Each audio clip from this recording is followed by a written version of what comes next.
Всем привет! Вы смотрите канал Хлам Знаний. А значит, пришло время узнать что-то новое и интересное.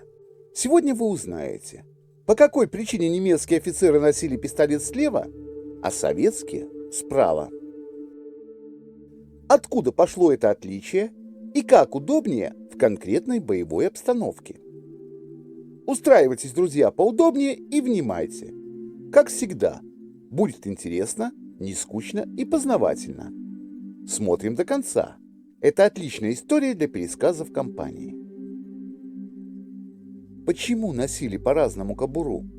Нафига кому-то делать неудобно для своих военнослужащих, для которых важны скорость извлечения оружия из кобуры и готовность к его применению? Ну, давайте разбираться в этой ситуации.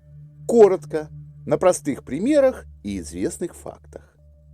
Для начала напомню зрителям, возможно, кто-то не обращал внимания, что затворы и у советского, и немецкого оружия расположены по разную сторону.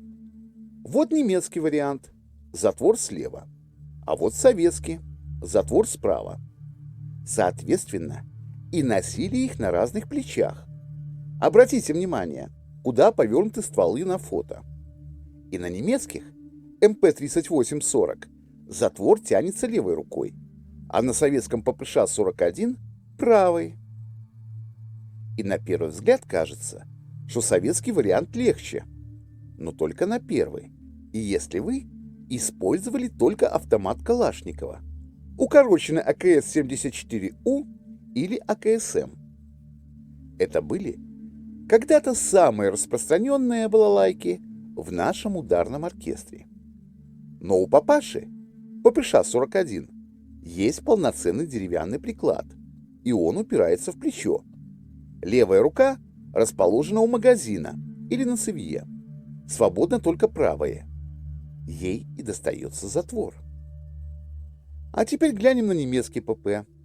Он сразу заканчивается рукояткой, за которую и держится правая рука. Соответственно, правая рука всегда занята.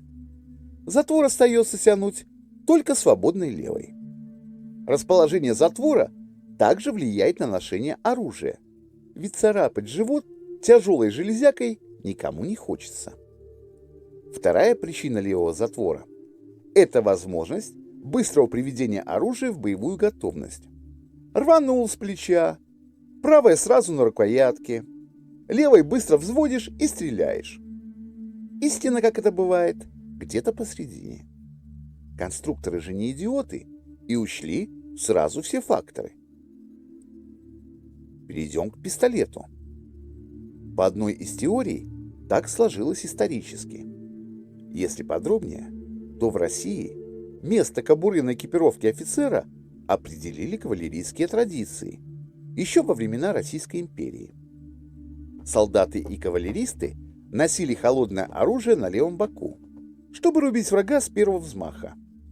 И место для пистолетной кобуры оставалось лишь справа. Немцы заменили шашку пистолетом. И теперь правой извлекаешь пистолет, левой удерживаешь поводья. И не стали сдвигать кобуру направо, так как неудобно было бы запрыгивать на лошадь. Упирается и мешает. Но в результате оба варианта стали традиционными для армии. Теперь рассмотрим практичность различных вариантов ношения пистолета. К примеру, при ношении слева. Вытащить оружие правой рукой просто удобнее, особенно сидя в танке или машине. У вермахта с этим было все нормально. В тесном помещении тоже, а стоя даже левой. Пистолет – основное оружие офицера, носится слева, ни за что не цепляется. При ношении справа. Пистолет можно достать даже лежа пузом на земле, правшам. Да, такое иногда случается в боевой обстановке, но если уже пришлось, тебе проще выжить. Пистолет в паре сантиметров от кисти. Можно быстро извлечь и применить. Длина страховочного ремешка разумной длины.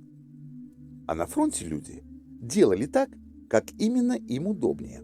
Немцы цепляли кобуру в зависимости от веса и размера пистолета. Слева под большие и длинные, справа подкомпактная.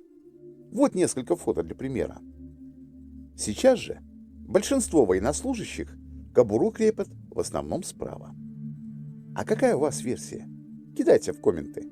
С вас лайк и подписка, а я пошел искать новый интересный материал. Спасибо, что досмотрели ролик до конца. И до новых встреч на канале ХЗ.